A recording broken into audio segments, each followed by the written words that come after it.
Speaker sir, सबसे पहले मैं आपका धन्यवाद करना चाहता हूं कि आपने मुझे लोकसभा में रीइंस्टेट किया।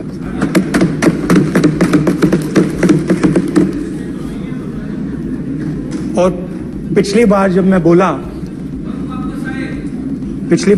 बोला तो शायद मैंने आपको थोड़ा कष्ट भी पहुंचाया, क्योंकि मैंने इतनी जोरों से अदानी जी पे फोकस किया कि जो आपके सीनियर नेता हैं शायद उनको थोड़ा कष्ट हुआ। तो वो जो उनको कष्ट हुआ,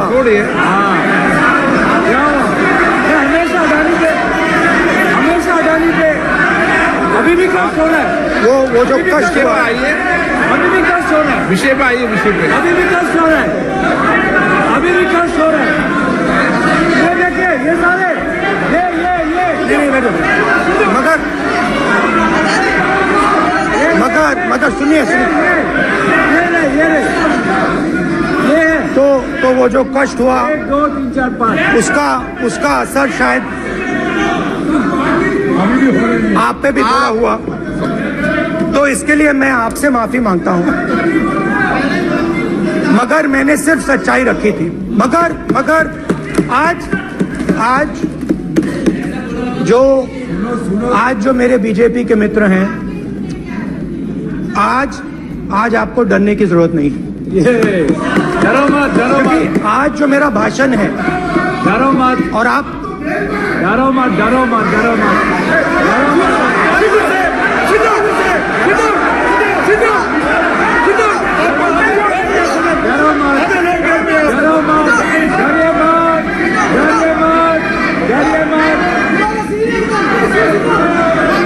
स्पीकर सर, अरे बैठो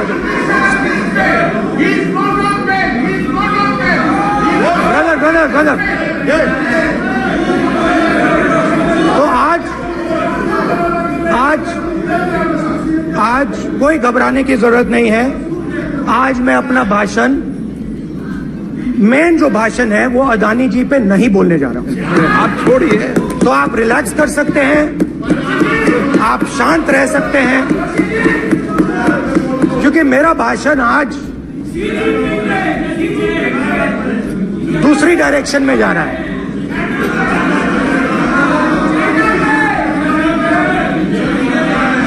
रूमी ने कहा था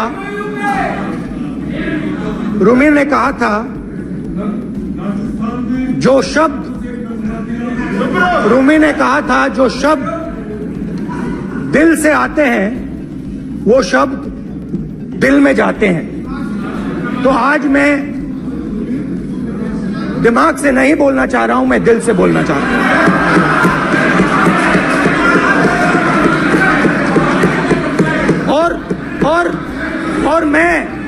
और मैं आज आप लोगों पर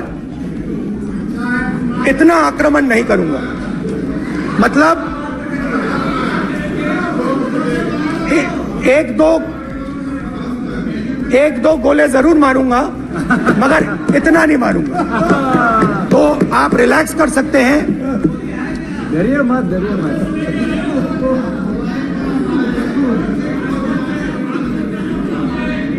अरे रक्षा मंत्री जी आज संभाल लेंगे हम लोग।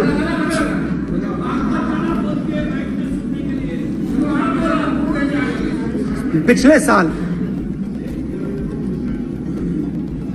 130 दिन के लिए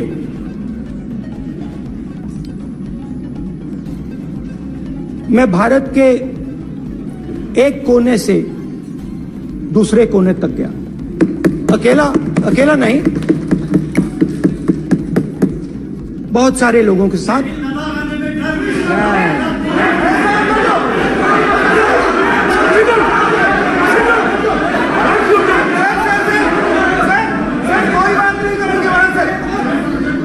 सर, ये हमारा टाइम खत्म करने का साजिश है। प्रधानमंत्री बोलेंगे ऐसे ही हो गया सर। सारे समाज निकल गए समुद्र अधीर अधीर अधीर समुद्र के तट से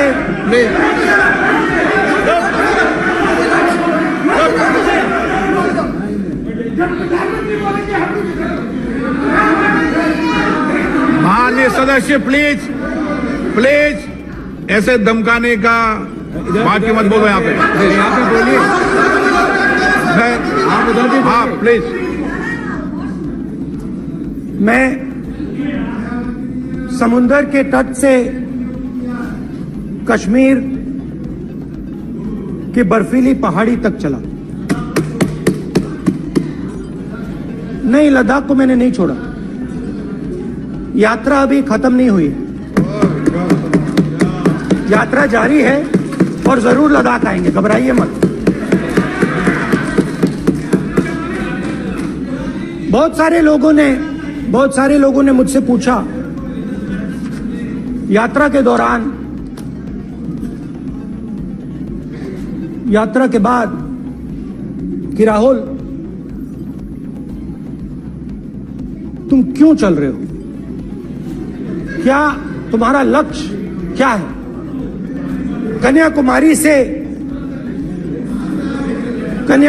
से कश्मीर तक क्यों जा रहे हो। और जब वो मुझसे पूछते थे, शुरुआत में मेरे मुंह से जवाब नहीं निकलता।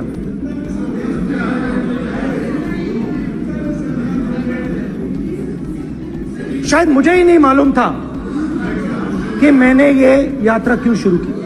जब मैं कन्याकुमारी से शुरू हुआ,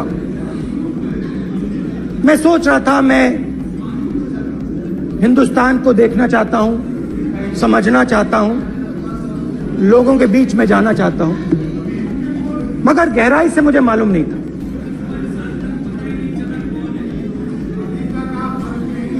थोड़ी देर में मुझे बात समझ आने लगी।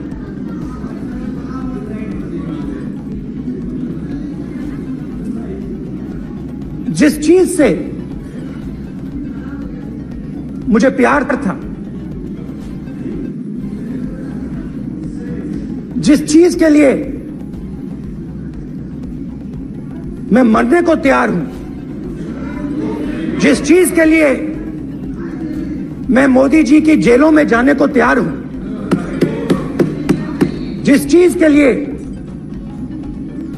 मैंने 10 साल हर रोज गाली खाई,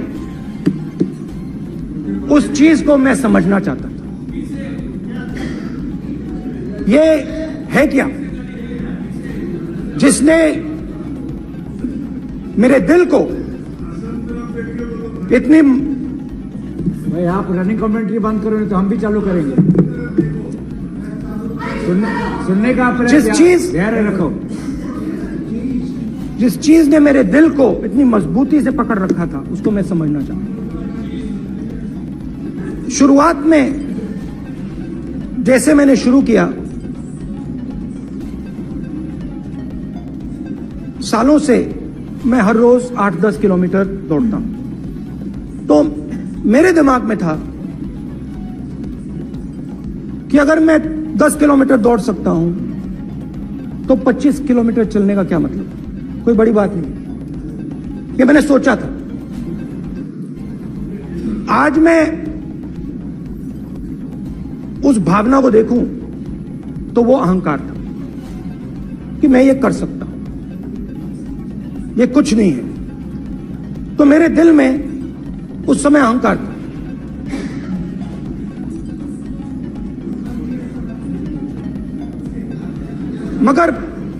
मगर भारत अहंकार को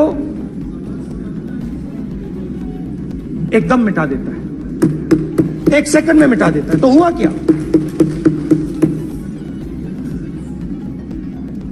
2-3 दिन में मेरे घुटने में दर्द शुरू हो गया। पुरानी इंजरी थी और जबरदस्त दर्द। हर रोज मैं उठूं और मेरे घुटने में दर्द, हर कदम में दर्द। तो पहले 2-3 दिनों में जो अहंकार था, जो मतलब भेड़िया जो निकला था, वो चींटी बन गई एकदम। जो हिंदुस्तान को अहंकार से देखने निकला था, वो पूरा का पूरा अहंकार गायब हो गया। और रोज मैं डर डर के चलूं कि क्या मैं कल चल पाऊंगा। ये मेरे दिल में डर था। और जब भी ये डर बढ़ता था, जब भी ये डर बढ़ता था, कहीं ना कहीं से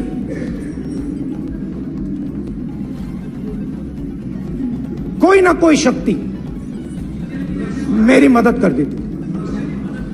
एक दिन मैं सह नहीं पा रहा था, एक छोटी सी लड़की आती है, मुझे चिट्ठी दे देती। मैंने चिट्ठी खोली, 8 साल की थी, उसमें लिखा था, Rahul, I am walking with you, don't worry. उसने मेरे पैर में चोट देखी और उसने अपनी शक्ति मुझे दे दी। सिर्फ उसने नहीं, लाखों लोग ने।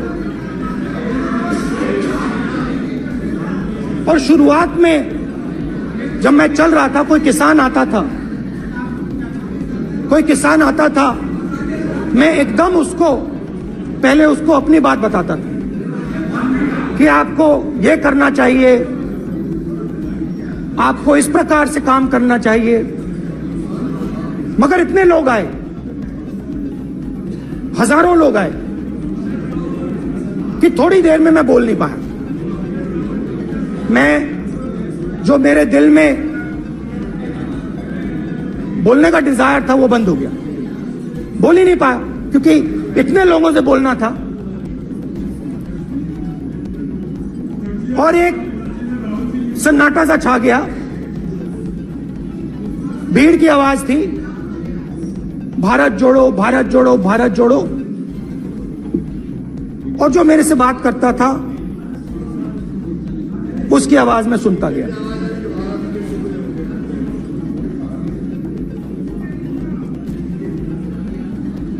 हर रोज सुबह 6 बजे से रात 7-8 बजे तक आम आदमी, गरीब, अमीर, बिजनेसमैन, किसान, मजदूर, सबकी आवाज।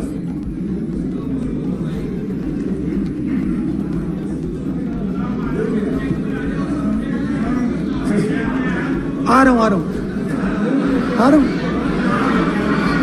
आप कल से रुके, अब थोड़ा और रुक लो, 5-10 मिनट रुक जाओ। तो ये चलता गया, मैं बात सुनता गया। और फिर मेरे पास एक किसान आया और किसान ने हाथ में रुई पकड़ी हुई थी और उसने मुझे कहा, अध्यक्ष महोदय, उसने मुझे कहा, मेरी आंख में देखकर उसने मुझे अपना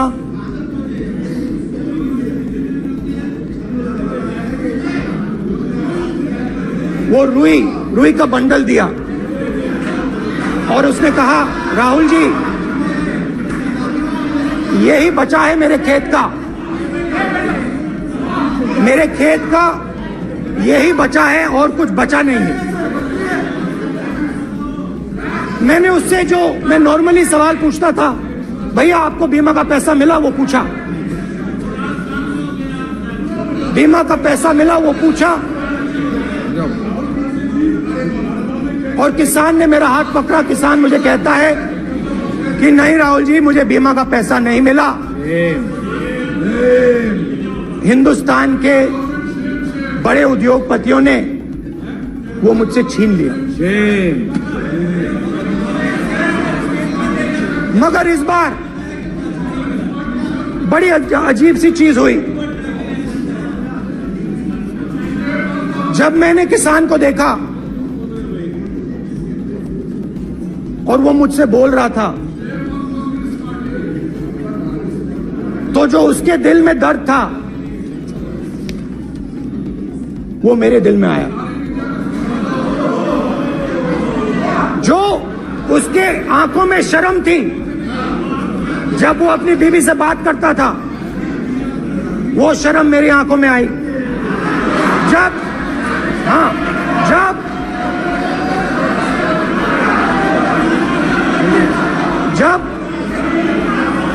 उसकी जो भूख थी वो मुझे समझ आई। और उसके बाद यात्रा बिल्कुल बदल गई। मुझे भीड़ की आवाज नहीं सुनाई देती थी, मुझे सिर्फ उस व्यक्ति की आवाज सुनाई देती थी जो मेरे साथ बात कर रहा था। उसका दर्द,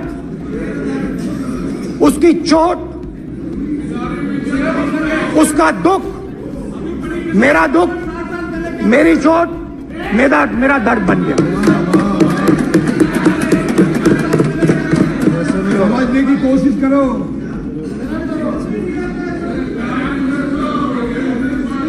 भाइयों और बहनों, लोग कहते हैं कि ये देश है, कोई कहता है ये अलग अलग भाषाएं हैं, कोई कहता है ये जमीन है, मिट्टी है, कोई कहता है ये धर्म है, ये सोना है, ये चांदी है। मगर भाइयों और बहनों, सच्चाई है कि ये देश एक आवाज है। ये देश सिर्फ एक आवाज है। ये देश, इस देश की लोगों की आवाज है। इस देश के लोगों का दर्द है, दुख है, कठिनाइयां हैं। और अगर हमें इस आवाज को सुनना है तो हमारे दिल में जो अहंकार है, हमारे जो डिजायर्स हैं, हमारे जो सपने हैं, हमारे जो सपने हैं, उनको हमें परे करना पड़ेगा। जब हम अपने सपनों को परे करते हैं तब हमें हिंदुस्तान की आवाज सुनाई देती है। तब तक हिंदुस्तान की आवाज हमें नहीं सुनाई देती। अब आप कहोगे ये बात मैंने नॉन कॉन्फिडेंस मोशन में क्यों रखी? इसका क्या मतलब है कि भारत एक आवाज है, भारत लोगों का दुख है, भारत लोगों का कष्ट है, मुश्किलें हैं। क्योंकि भाइयों और बहनों,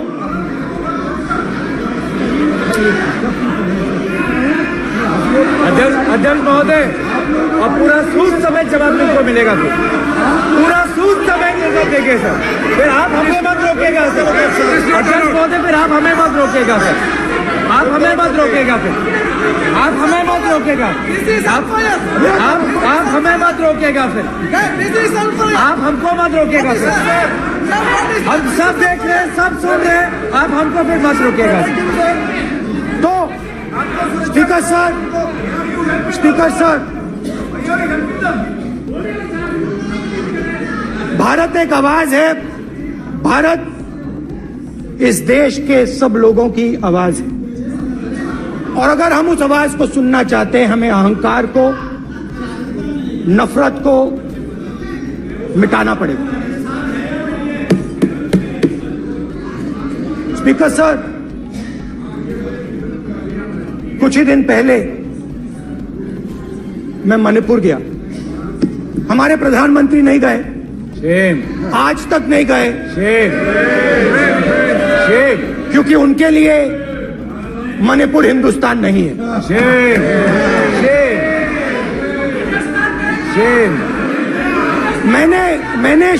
मैंने मणिपुर शब्द प्रयोग किया, मगर आज की सच्चाई यह है कि मणिपुर नहीं बचा है। मणिपुर को आपने दो भाग में कर दिया है। मणिपुर को आपने बांट दिया है, तोड़ दिया है। मैं मणिपुर में रिलीफ कैंप्स में गया। रिलीफ कैंप में आज जा रहा हूं,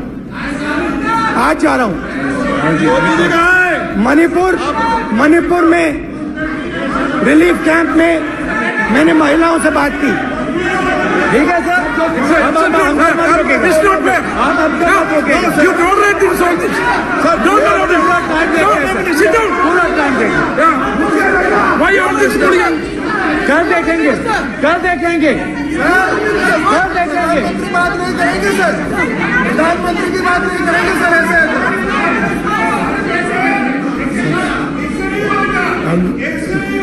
सूद समय मैं जवाब मणिपुर मिलेगा। गया और मणिपुर के कैंप्स में मैंने महिलाओं से बात की, बच्चों से बात की, जो हमारे प्रधानमंत्री जी ने आज तक नहीं किया। एक महिला मुझे कहती है, मैंने उनसे पूछा, बहन क्या हुआ आपके साथ? What's this? Sir, why this? Sir, ऐसा होगा सर, एक एक मंत्री बोल रहे हैं, कल आप बोले एक एक मंत्री खड़े होके बोल रहे हैं, एक एक मंत्री खड़े होके ऐसे कर रहे हैं। एक एक मंत्री खड़े होंगे तो पूरे सांसद खड़े होंगे यहाँ पे, पूरे सांसद खड़े होंगे यहाँ पे। बैठे नहीं है, चुपचाप करिए, पूरे सब खड़े होंगे, पूरे सब खड़े होंगे। कल कांग्रेस पार्टी ने पूरा देश खड़ा होगा आपके खिलाफ, Yes. तो पूरा देश कल आपके खिलाफ खड़ा होगा। मैं बहुत सारी महिलाओं से बात किया, मगर मैं आपको दो उदाहरण देना चाहता हूं। एक महिला मुझे कहती है, मैंने कहा क्या हुआ तुम्हारे साथ? कहती है, मेरा छोटा सा बेटा, महिला का सम्मान करें, प्लीज ये देखो, ये सम्मान। एक ही बच्चा था मेरा, कोई शर्म कर लो गल मारी। एक ही बच्चा था मेरा, मेरे सामने, मेरे आंखों के सामने उसको गोली मारी है। मैं पूरी रात, आप सोचिए, आप अपने बेटों के बारे में सोचिए, मैं पूरी रात उसकी लाश के साथ लेटी रही। झूठ नहीं, झूठ आप बोलते हो, झूठ मैं नहीं बोलता हूं। मैं पूरी रात उसकी लाश के साथ लेटी रही और फिर मुझे डर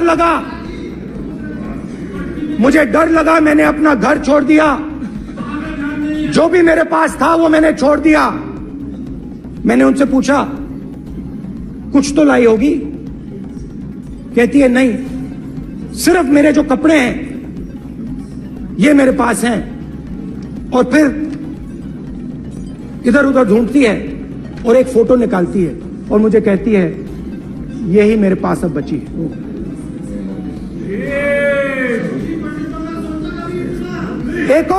एक और उदाहरण, दूसरे कैंप में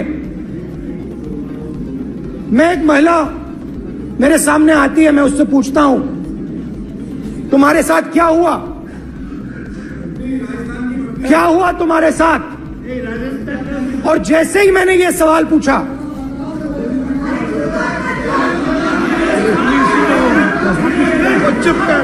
जैसे ही मैंने ये सवाल पूछा,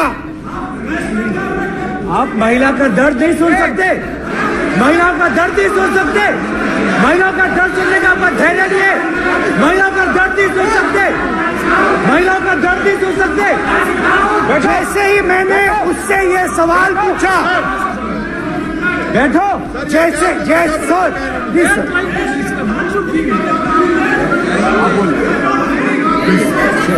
शर्म करिए, शर्म करिए।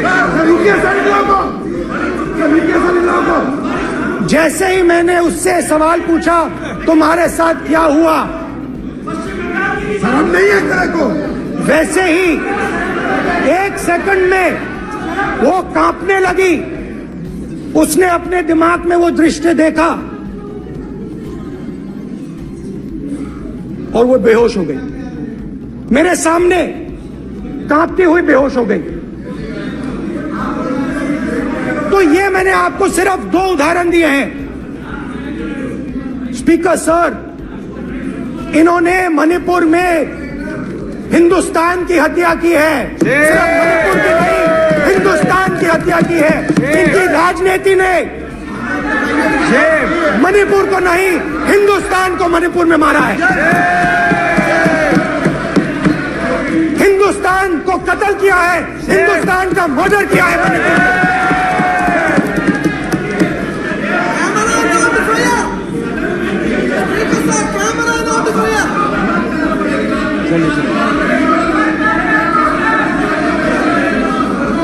अरे 2 भाग किए हैं, शराब करिए जी।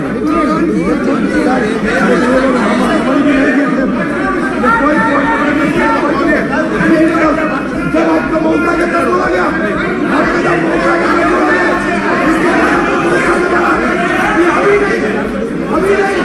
अपने माननीय सभी सदस्यों से कहूंगा शांति रखें, प्लीज प्लीज। मणिपुर, हाँ क्या बोल रहे हैं? अब बोलिए। अरे भाई क्या बात है?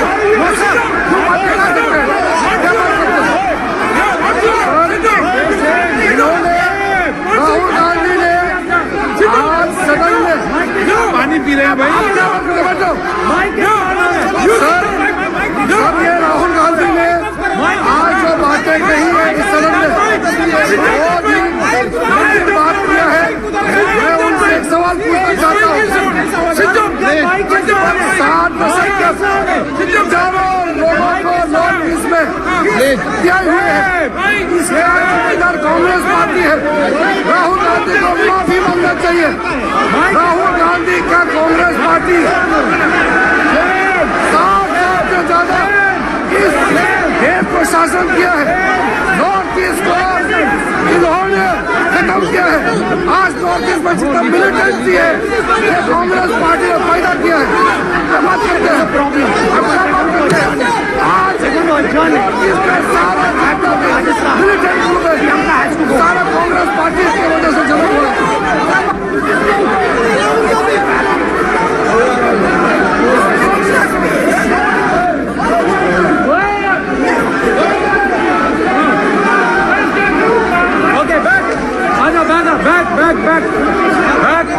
बैक हेमंत पीछे ले आओ। बैक हाईवे हो गया प्रतापन हो गया आप भाषण नहीं सुनना चाहते हैं? आप भाषण नहीं सुनना चाहते? प्लीज बैठिए,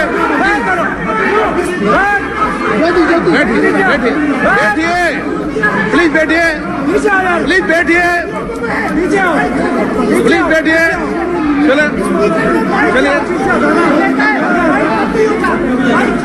चलिए थैंक यू सबसे बड़ा थैंक यू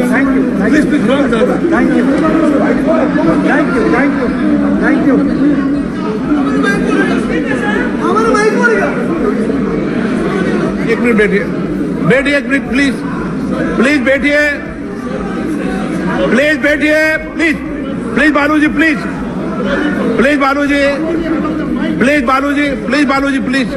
एक मिनट प्लीज बैठिए।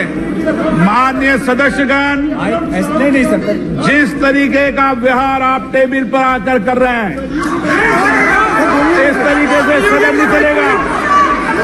ये तरीका ठीक नहीं है। जब मैंने किसी को कहा है तो कहा है, ऐसे सदन नहीं चलेगा। और भाई के सदन नहीं चलाना चाहते, अलग बात है।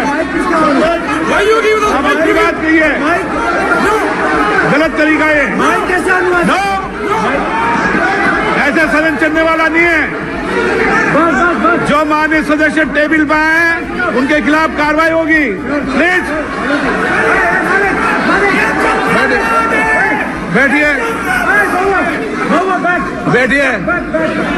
बैठिए, आप भी बैठिए। माननीय मंत्री जी, प्लीज बैठिए। भारत माता, प्लीज बैठिए, भारत माता, प्लीज बैठिए। Please brother. मैं बहुत शांति से सुन रहा हूं, इसका तरीका ये नहीं है उचित हो कि आप टेबल पर आए। नहीं, गलत तरीका ये। आप जैसे मैंने माननीय sir please please brother please भाई पानी ले। जैसे मैंने भाषण के शुरुआत में बोला, भारत एक आवाज है, भारत हमारी जनता की आवाज है, दिल की आवाज है। उस आवाज की हत्या आपने मणिपुर में की। इसका मतलब भारत माता की हत्या आपने मणिपुर में की।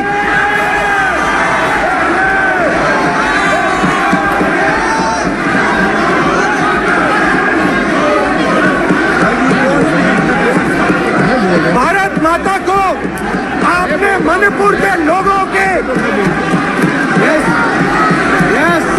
द्वारा आपने मणिपुर के लोगों को मारकर भारत की हत्या की है। आप देशद्रोही हो, आप देशभक्त नहीं हो, आप देश प्रेमी नहीं हो, आप देशद्रोही हो। आपने देश की हत्या मणिपुर में की। प्लीज एक मिनट प्लीज बैठिए। अब सवाल आप उठता है, बैठना चाहते नहीं बैठना चाहते? आप बैठना चाहते नहीं बैठना चाहते? इसीलिए आपके प्रधानमंत्री मणिपुर में नहीं जा सकते हैं, क्योंकि उन्होंने प्लीज देश की हत्या की है। मणिपुर में हिंदुस्तान की हत्या की है, भारत माता की हत्या की है। मणिपुर में, मणिपुर के लोगों के दिल में। प्लीज एक मिनट बैठिए। आप तो सवाल उठता है, एक मिनट बैठिए। एक मिनट आप भी विराजे। आप भी विराजो। आप बैठिए सही। नहीं बैठिए, रहने दो। आप बैठिए आप प्लीज बैठिए आप प्लीज। आप बोल रहे फिर आप भारत माता के रखवाले नहीं हो, आप भारत माता के हत्यारे हो। प्लीज माननीय सदस्य प्लीज माननीय सदस्य प्लीज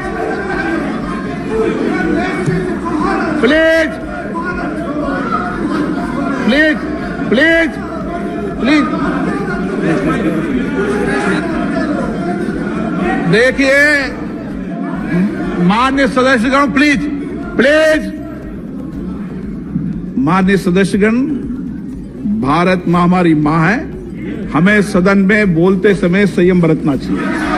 मेरा अपनी मां की हत्या की बात कर रहा हूं मैं, मणिपुर में अपनी मां की हत्या की बात कर रहा हूं मैं, आदर से बोल रहा हूं। आपने मेरी मां की हत्या की मणिपुर में। एक मेरी मां यहां बैठी है, दूसरी मां को आपने मणिपुर में मारा है।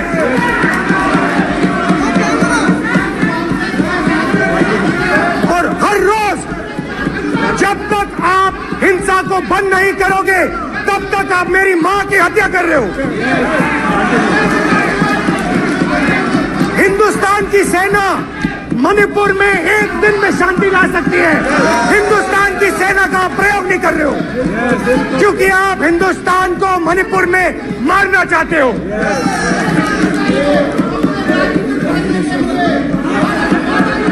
तो अगर नरेंद्र मोदी जी हिंदुस्तान की आवाज नहीं सुनते हैं, अगर हिंदुस्तान के दिल की आवाज नहीं सुनते हैं, तो किसकी आवाज सुनते हैं? दो लोगों की आवाज सुनते हैं। इसकी आवाज सुनते हैं, इसकी आवाज सुनते हैं, माननीय सदस्य और इसलिए सुनते हैं। नो एक गलत तरीका माननीय सदस्य।